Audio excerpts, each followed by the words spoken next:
ஓம் தத்புருஷாய வித்மகே வக்ரதுண்டாய தீமகி தன்னோ தந்தி பிரசோதயாத். அன்பு நண்பர்களுக்கு உங்கள் ரங்கமணியின் இனிய வணக்கம். வாழ்க வளமுடன். இன்று நாம் குரு பெயர்ச்சி பலன்கள் 2024 மே மாதம் முதல் 2025 ஏப்ரல் மாதம் வரை யாருக்கு யோகம் என்பதை பற்றி பார்க்கலாம் வாருங்கள். எனது வீடியோ உங்களுக்கு பிடிச்சிருந்தால் லைக் பண்ணுங்கள், ஷேர் பண்ணுங்கள், கமெண்ட் பண்ணுங்கள்.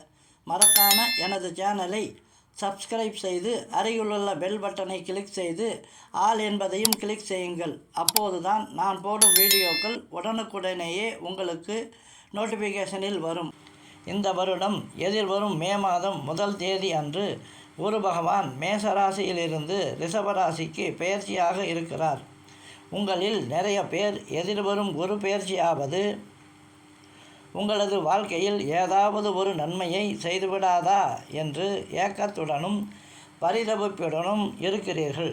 இப்போதே பல ஜோதிடர்கள் எதிர்வரும் குரு பெயர்ச்சியால் அதிர்ஷ்டம் பெறும் ராசிகள், கோடிகளை அள்ளும் ராசிகள், பரிகாரம் செய்து கொள்ள வேண்டிய ராசிகள் என்று எழுதவும் பேசவும் ஆரம்பித்து விட்டார்கள்.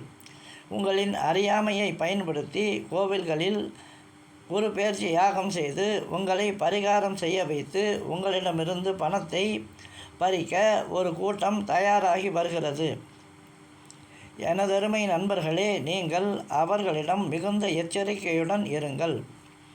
இப்படி ராசிகளை அடிப்படையாக வைத்து சொல்லும் இந்த கோச்சார குரு பெயர்ச்சி பலன்கள் யாவுமே பொது பலன்கள் மட்டுமே ஆகும். இப்படி பார்த்தால் இந்தியாவில் மட்டும் சராசரியாக ஒரு ராசியில் 12 கோடி பேர் இருக்கிறார்கள். இவர்கள் அனைவருக்கும் எவ்வாறு ஒரே மாதிரியான பலன் நடக்கும்? இதேபோல்தான் 7.5 சனி, அஷ்டமத்து சனி, கண்டக சனி, அர்த்தாஷ்டம சனி, ராகு கேது பெயர்ச்சி ஆகியவற்றின் பலன்கள் தினப்பலன், வாரப்பலன், மாதப்பலன், வருடப்பலன், நட்சத்திர பலன் போன்ற அனைத்துமே பொதுவான பலன்கள் மட்டுமே ஆகும்.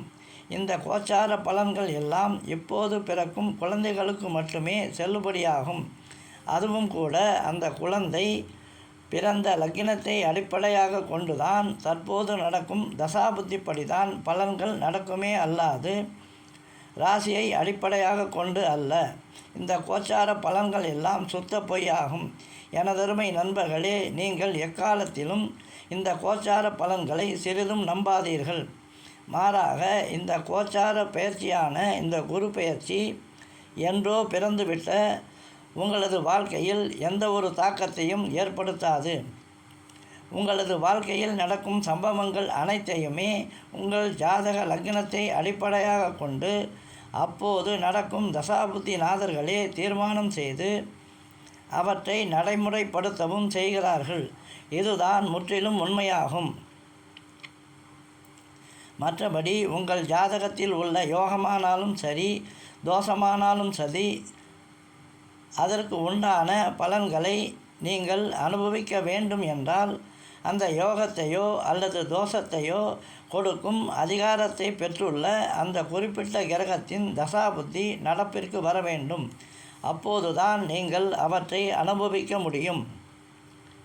உங்கள் ஜாதகத்தில் உள்ள தோஷத்தை கழிக்கவோ அல்லது குறைக்கவோ, உங்கள் ஜாதகத்தில் இல்லாத யோகத்தை உண்டாக்கவோ முடியவே முடியாது என்பதை நீங்கள் கனவிலும் மறக்காதீர்கள். நன்றி, வணக்கம். மீண்டும் சந்திக்கலாம்.